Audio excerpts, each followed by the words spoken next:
My feet were cold that night. I still remember it. I was sitting on the wooden floor of my small room. The wind outside pushed hard on the window, but the cold I felt was not from the air. It was from something deeper. The bed was empty. His bag was gone. His coat was not on the hook. I opened the closet. Nothing. Not even a note. I stood still for a minute. Then I checked my phone. No message. No call. Nothing. I looked at the small glass jar on my shelf. It used to hold my savings. $10 bills, $5 bills, coins I picked up on the street. I saved for 3 years.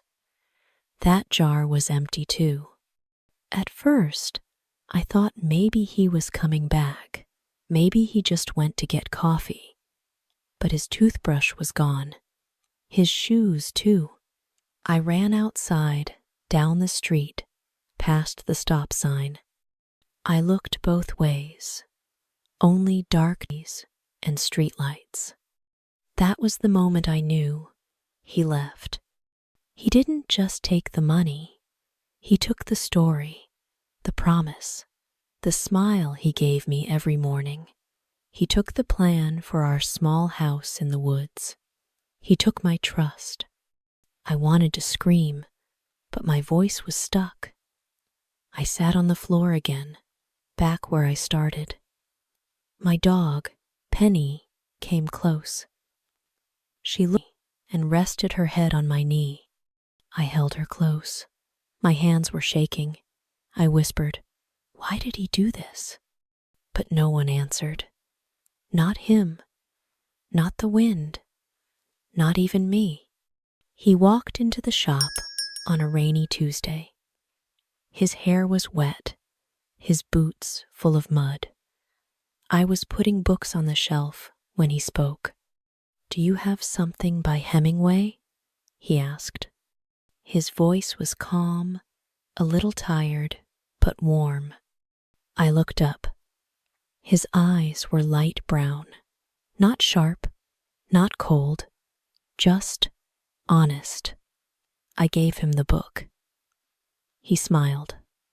"Good pick," he said. "You like this one?" I nodded. "Yes, it's one of my favorites." He looked around. "Nice place. Feels like home." Then he left. I didn't even ask his name. The next day, he came back, this time with 2 paper cups of hot coffee, one for me. "It's cold outside," he said. "You looked like you needed this." I didn't know what to say, so I just smiled. His name was Noah. He said he was from California. He had been traveling for months. He liked the mountains here. He said Asheville was peaceful. "I needed a quiet place for a while," he said. "You live here long?" I said yes, 5 years. He came to the shop almost every day after that, sometimes with flowers, sometimes with books, sometimes just to sit and talk. I started waiting for him, even when I told myself not to. He didn't ask too many questions, but he listened, really listened. I told him I loved trees and quiet music and old poems. He said, "You're not like other people." I didn't know what he meant, but my heart felt warm when he said it. We started spending more time together. At first, it was just short talks in the shop, then walks after work, then long drives up to the hills when the light turned gold. One night, we sat by the river. He played his small guitar, sang something soft. I didn't know the song, but it made me feel like the world had stopped for a while. He told me about his past, about a time when someone broke his heart. He didn't say much, just that it made him leave everything behind. He said, I'm still trying to trust people again. I looked at him and said, "Me too." I had been alone for a long time, not because I wanted to be. I was just tired of getting hurt. But with him, it felt easy, like I could breathe. He made small things feel big. A walk, a cup of tea, a note left at the shop that said, "Smile today. I'm thinking of you." One evening, we sat on my porch with hot soup in hand. The sky was full of stars. He said, "You ever think about living in the woods? Somewhere quiet, just us." I laughed. "Like a cabin?" "Yes," he said. "We could make it ours. Grow food, write, read, no noise." He looked at me. "I think I'm falling for you." I wanted to say it back, but my heart was full and I couldn't find the words. So I just took his hand and I didn't let go. One morning, he brought a map. It was folded and old, with little red marks on it. "I found a place," he said. "A small house in the woods near Hendersonville.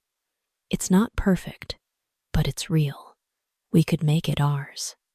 He showed me the photo on his phone.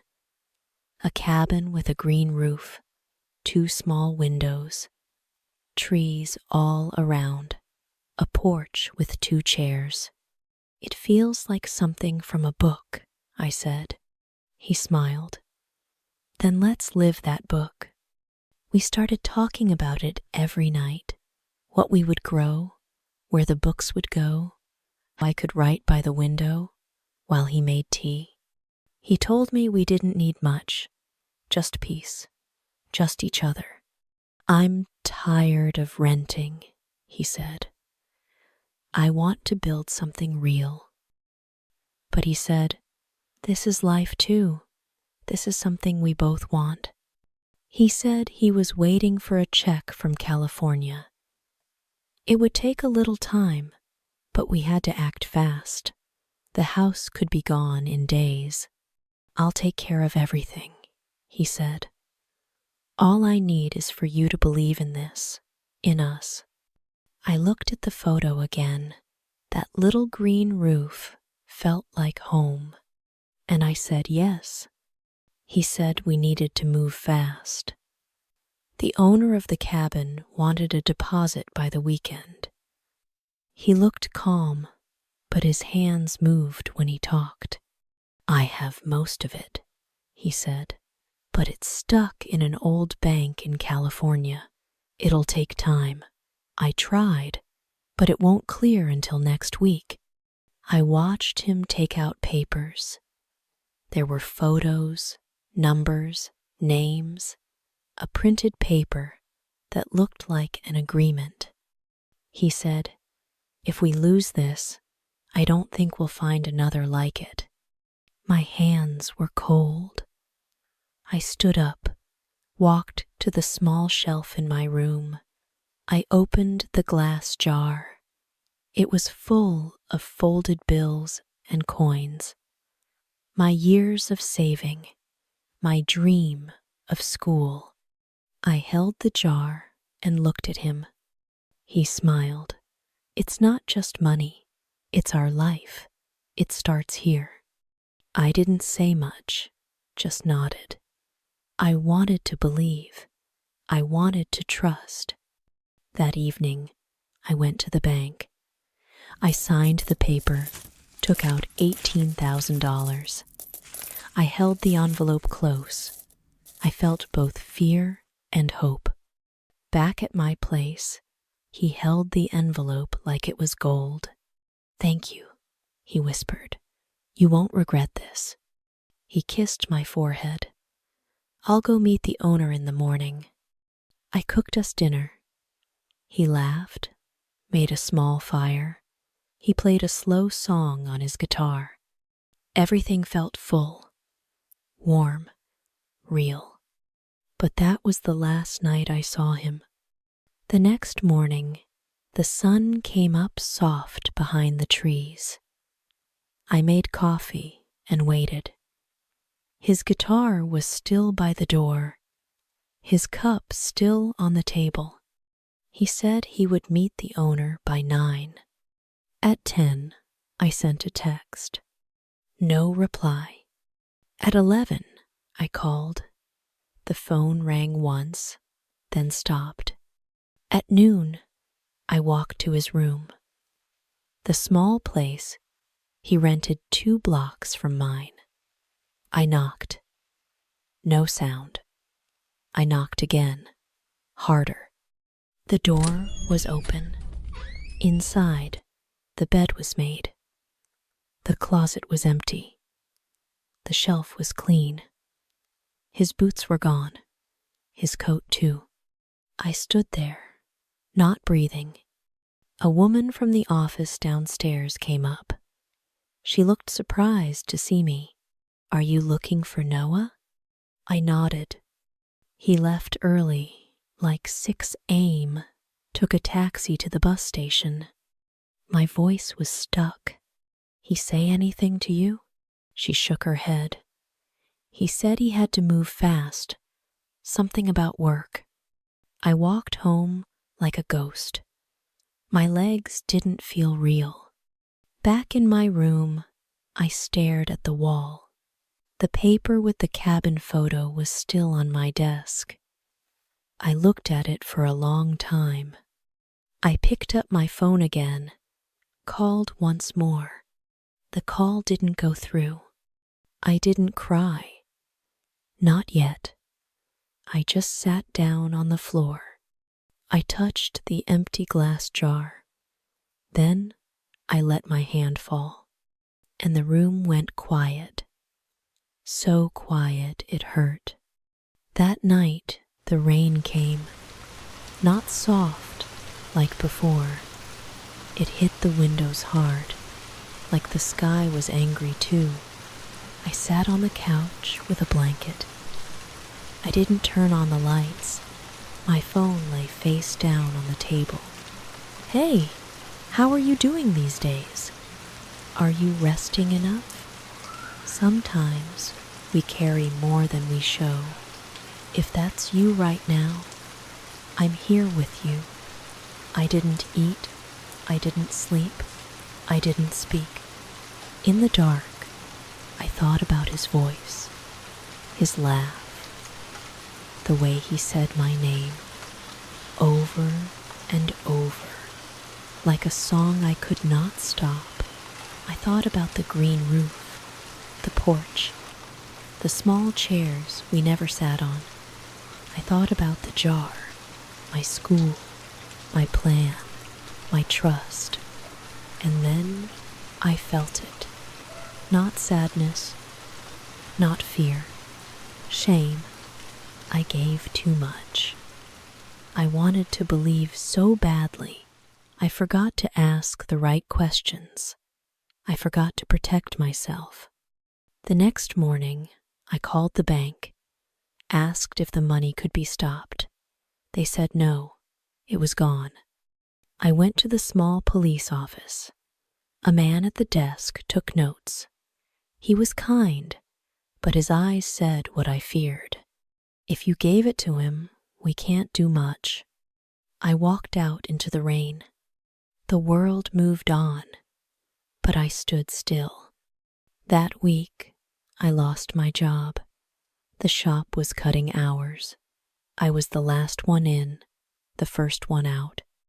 I walked home slow. Every sound around me felt far away. Everything I had, it was all falling apart, and I didn't know how to stop it. Days passed, but time felt stuck. I stayed in bed most mornings. The clock moved, but I didn't. The room felt colder now, not the air, from inside me. I stopped answering calls. I didn't tell my parents. I didn't tell anyone. I was too tired to explain, too ashamed to say it out loud. Sometimes I would walk to the river, Just sit and look at the water. It kept moving. I didn't. One day, I got a message.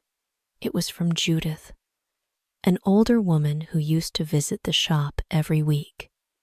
She liked books about gardens and old love. Her message was short. I haven't seen you. Are you okay? I almost didn't write back, but something in me said yes, so I did.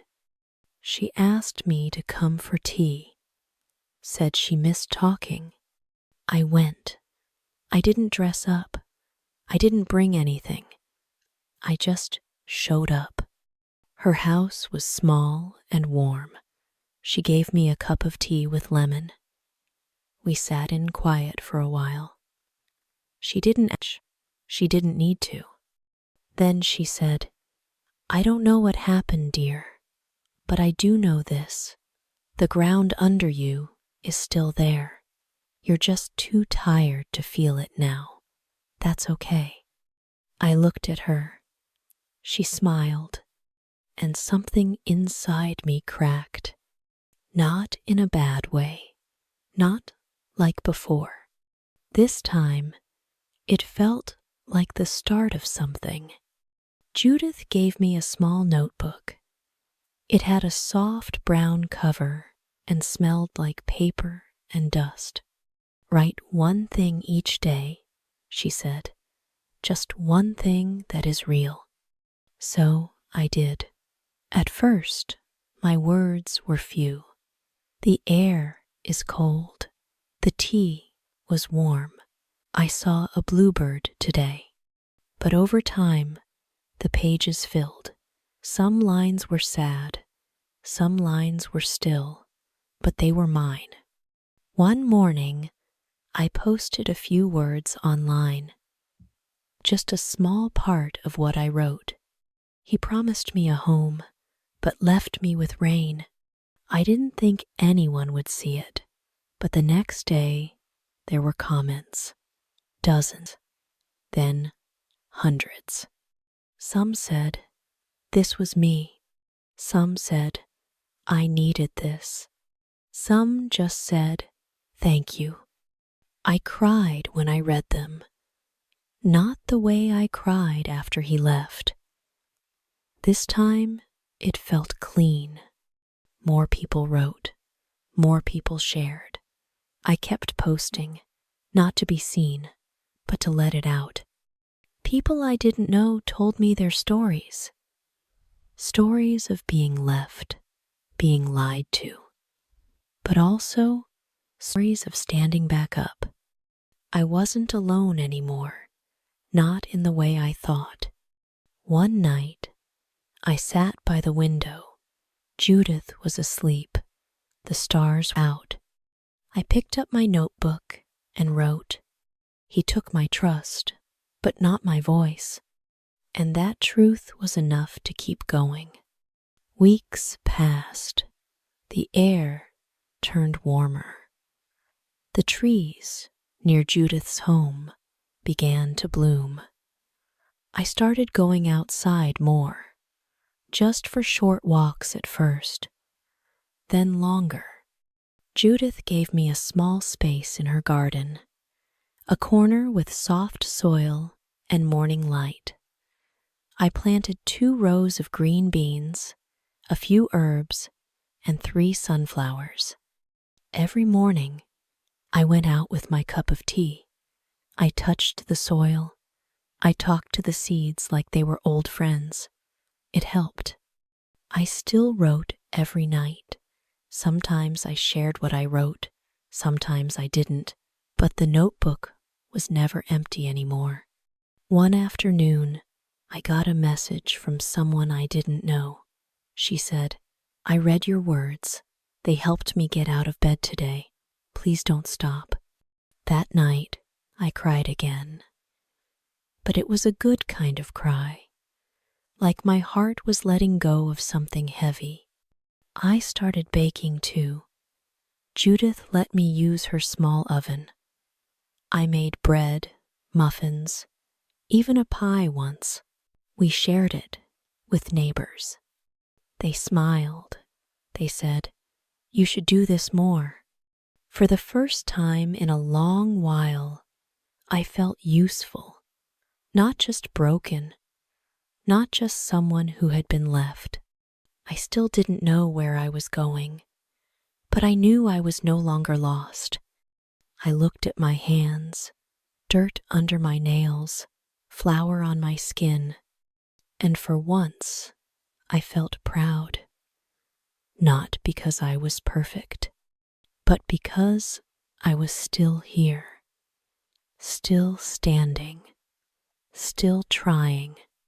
One morning, while watering the sunflowers, I heard my phone buzz.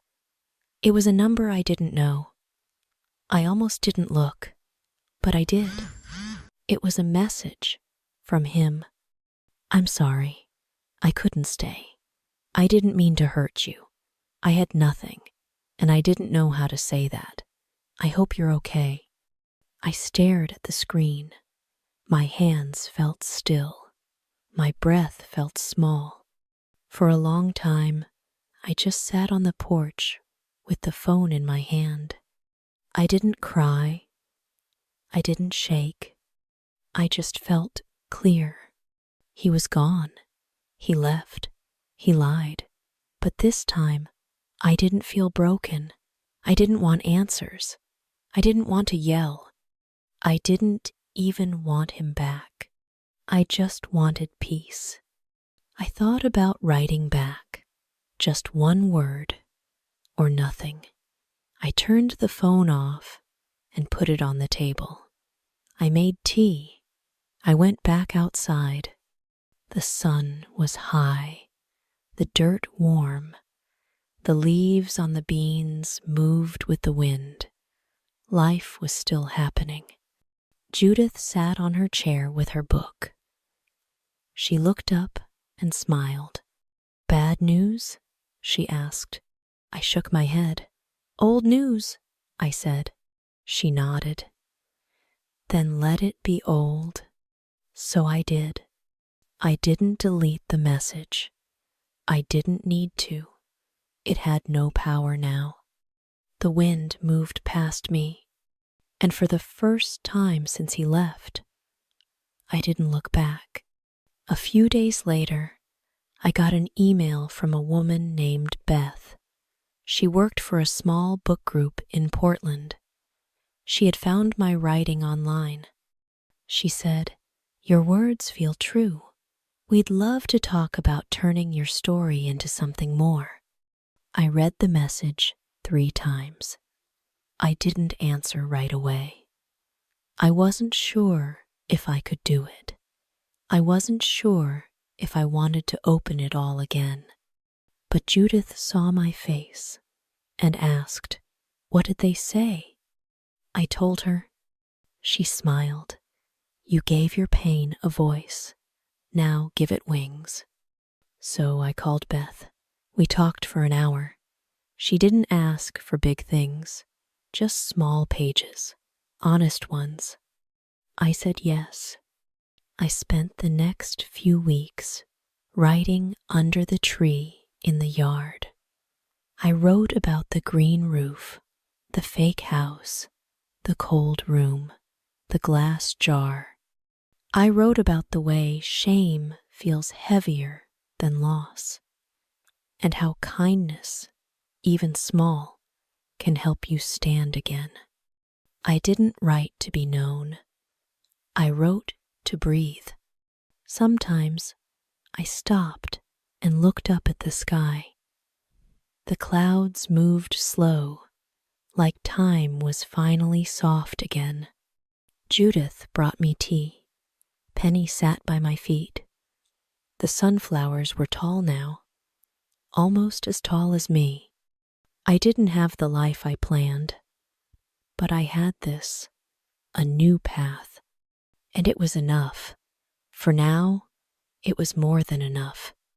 The small book came out in fall, just 50 pages, no big cover, no big name, just soft words and quiet pain. It was called The rain that stayed. I didn't expect much. I thought maybe a few people would read it. But then it started to spread. A woman in Texas shared it, then a man in Ohio, then someone in Canada. People sent letters, real ones, in the mail. Some wrote pages, others just one line. This saved me. I kept them all in a box under my bed. Every letter felt like a light, a soft yes from the world. Beth called again. There's a group in C that wants you to speak. I laughed. Me? Speak? I still shake when I talk to new people. She said, that's what makes you real. That's why they'll listen. I thought of saying no, but then I thought of all the nights I sat in silence, waiting for someone to understand me. So I said yes. I wrote a short talk, practiced in the mirror. My hands still shook. Judith helped me pack. She put a small note in my bag. It said, "You stood back up. Now show them how." When I got there, I stood behind the mic and looked at the room. So many faces, so many hearts. I took a breath and said, he left me with nothing, but somehow that gave me space to grow. And they listened, every word, every pause. They stayed. I came home the next day. The sky over Asheville was soft and blue.